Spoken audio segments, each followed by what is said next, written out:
하나님의 말씀 마태복음 21장 12절에서 17절까지 말씀입니다.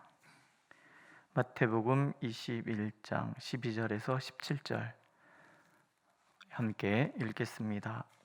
예수께서 성전에 들어가사 성전 안에서 매매하는 모든 사람들을 내쫓으시며 돈 바꾸는 사람들의 상과 비둘기 파는 사람들의 의자를 둘러 푸시고 그들에게 이르시되 기록된 바 내 집은 기도하는 집이라 일컬음을 받으리라 하였거늘 너희는 강도의 소굴을 만드는도다 하시니라. 맹인과 저는 자들이 성전에서 예수께 나아오매 고쳐주시니 대제사장들과 서기관들이 예수께서 하시는 이상한 일과 또 성전에서 소리질러 호산나 다윗의 자손이여 하는 어린이들을 보고 노하여 예수께 말하되 그들이 하는 말을 듣느냐.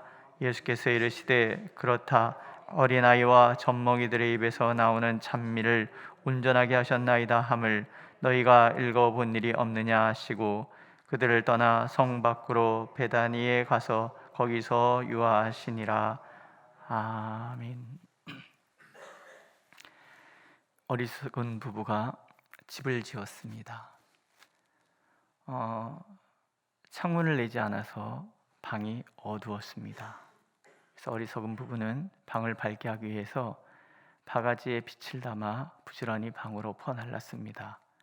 그러나 도무지 방의 어두움이 떠나지 않았습니다. 지혜로운 사람이 지나가다가 그들이 하는 행동을 보고 물었습니다. 뭐 하는 거지요? 그들이 대답했습니다. 빛을 담고 있습니다. 지혜로운 사람이 기가 막혔습니다. 그래서 망치를 들고 벽을 부숴 창문을 내었습니다. 어둠은 사라지고 빛이 온 방 안에 가득해졌습니다. 그걸 보고 어리석은 부부가 깜짝 놀라서 말했습니다. 아하, 빛은 바가지로 담는 것이 아니라 망치로 담는 것이었구나. 유머스 책에서 읽은 겁니다. 어리석으면 대책이 없는 것 같아요. 지금 딱 예루살렘 성전의 모습이 그렇다라는 거죠. 어둠을 빛의 결핍이라고 하잖아요. 빛이 사라진 상태를 어둠이라고 얘기를 합니다.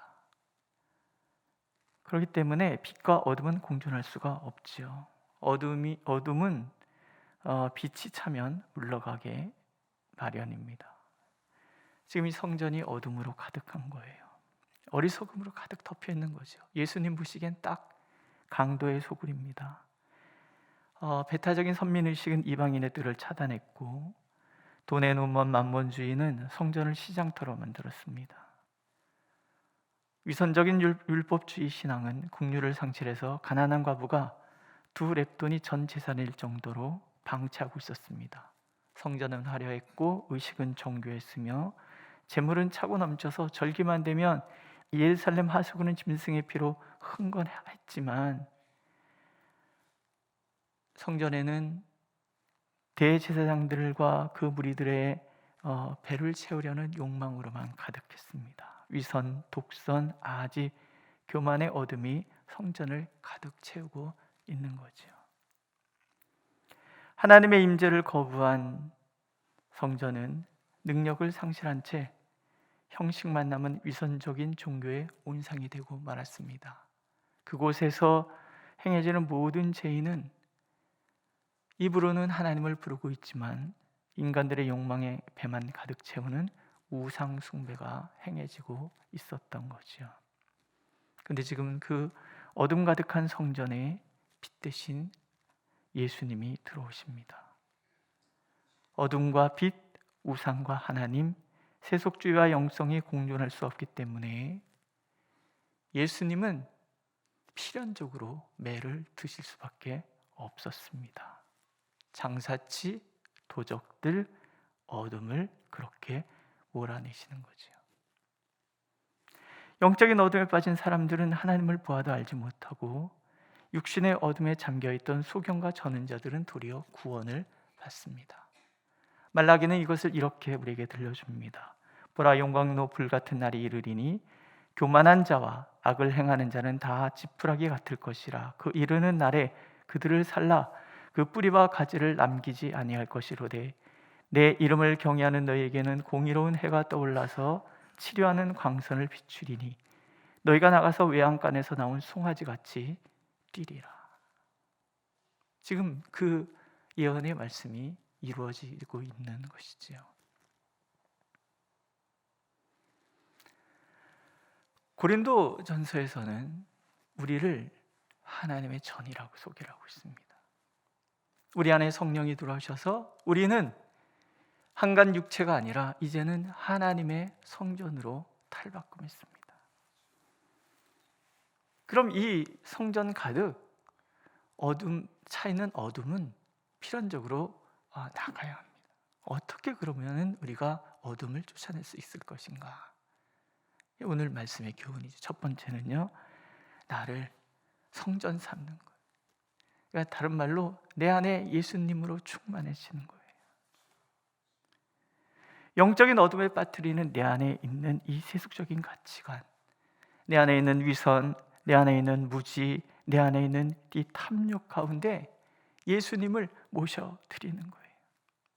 그분의 말씀, 그분의 사랑, 그분의 은혜, 그분의 지혜, 이 모든 것으로 내 안을 자꾸 채우는 거예요.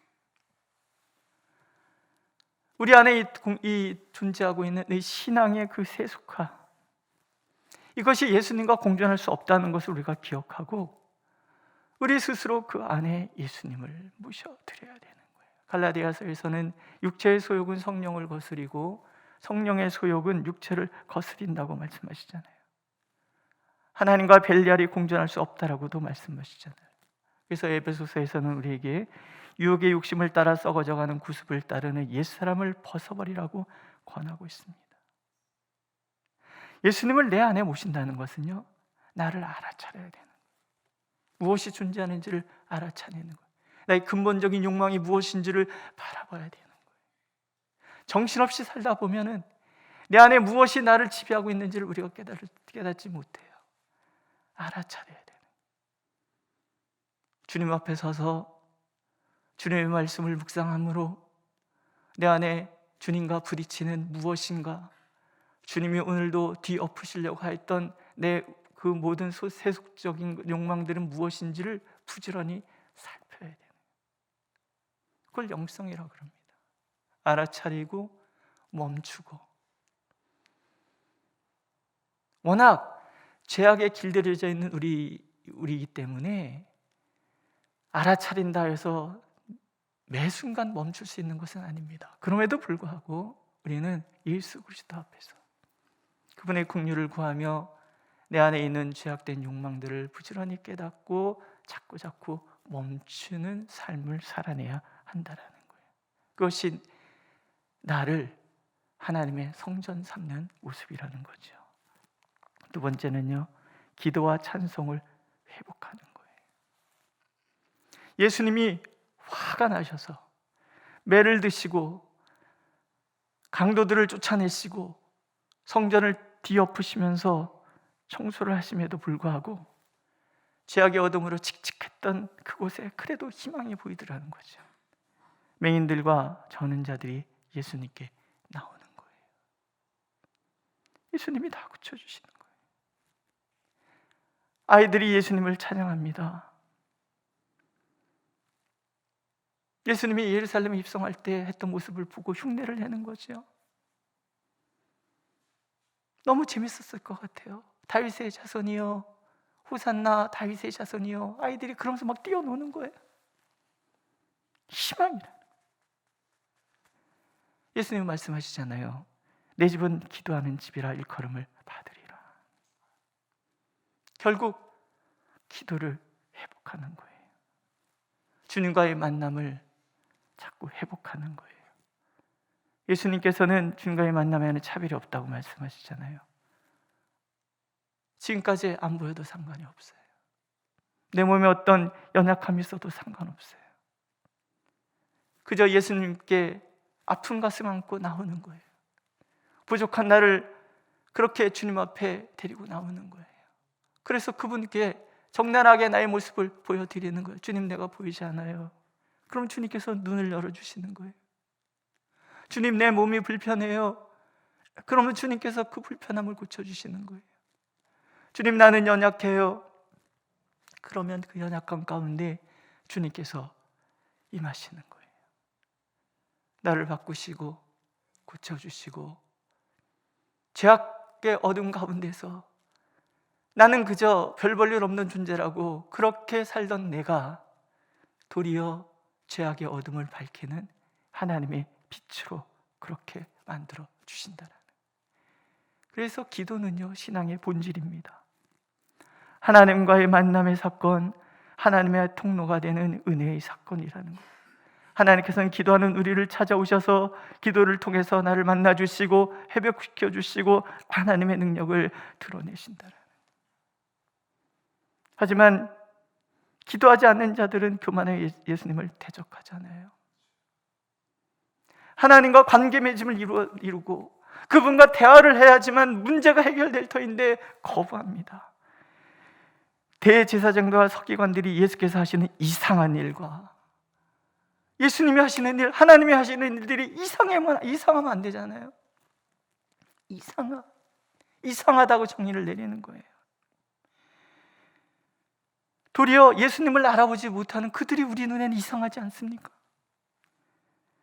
어린아이들이 예수님의 행진 앞에서 소리지던 어른들이 흉내를 내는데 너무나 당연한 일인데 이들은 화를 내고 있는 거예요.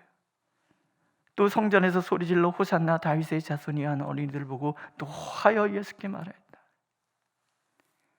아이들은 순수하게 예수님을 받아들이는데 최고의 종교 지도자들인 대제사장 서기관들은, 무엇보다도 율법에 능통하다고 얘기했던 그들은 성전에 임하신 하나님을 거부하고 있는 거예요. 그런 모습을 보고 예수님께서 말씀하시잖아요. 어린아이와 젖먹이들의 입에서 나오는 차입니다. 누구보다 열렬히 하나님의 인재를 찬양해야 할 그들이 그것을 막아선 이유, 기도의 부재인 거예요. 어린아이들 같이 순수하게 받아들이고, 어린아이들 같이 그것을 즐기고, 어린아이들 같이 그렇게 하나님을 찬미해야 할 그들의 순수한 신앙을 상실해버렸기 때문인 거예요. 하나님께서는 기도하라는 거예요.